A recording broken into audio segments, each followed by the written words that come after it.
ধন্যবাদ সোহাগ। আপনি যেমনটি জানেন, নরসিংদীর আলোচিত কিশোরী আমেনাকে ধর্ষণ এবং হত্যার ঘটনার যে মূল আসামি রয়েছে নূর মোহাম্মদ নোরা, তাকে কিন্তু গতকাল রাতে গ্রেফতার করা হয়েছে। তাকে গাজীপুরের মাওনা এলাকা থেকে কিন্তু গ্রেফতার করে নরসিংদী ডিবি পুলিশ। এছাড়াও তার অপর এক সহযোগী হরজত আলী, তাকে কিন্তু গ্রেফতার করা হয়েছে ময়মনসিংহের গৌরীপুর থেকে। আমি এই মুহূর্তে রয়েছি নরসিংদীর পুলিশ সুপার কার্যালয়ে। আপনাদেরকে যদি একটু জানিয়ে রাখি, ঠিক কিছুক্ষণ পর এখানে কিন্তু এই সংক্রান্ত যে প্রেস ব্রিফিং রয়েছে সেটি করবেন নরসিংদীর পুলিশ সুপার আব্দুল্লাহ আল ফারুক। তিনি আমাদেরকে যেমনটি জানিয়েছেন যে আসলে এই যে মূল আসামি রয়েছে তারা কিন্তু এই ঘটনার পরই আসলে গা ঢাকা দিয়েছিল। তাদেরকে অভিযান চালিয়ে জেলা পুলিশের একটি আভিযানিক দল কিন্তু তাদেরকে গ্রেফতার করতে সক্ষম হয়।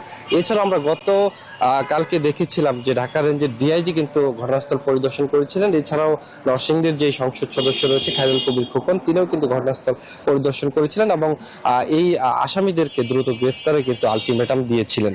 তো সেই অনুযায়ী আমরা যেমনটি দেখেছি যে আসলে এখানে ঠিক এই পর্যন্ত 9 জন আসামির মধ্যে 7 জনকে গ্রেফতার করা হয়েছে এবং তাদেরকে প্রেস কনফারেন্সের পর কিন্তু আসলে আদালতে ওঠানো হবে। এই মুহূর্তে তারা মাধবদী থানায় আটক রয়েছে বলে আমরা জানতে পেরেছি। সবকিছু মিলে কিন্তু এই ঘটনার পর কিন্তু নরসিংদীর মানুষ আতঙ্কে রয়েছে।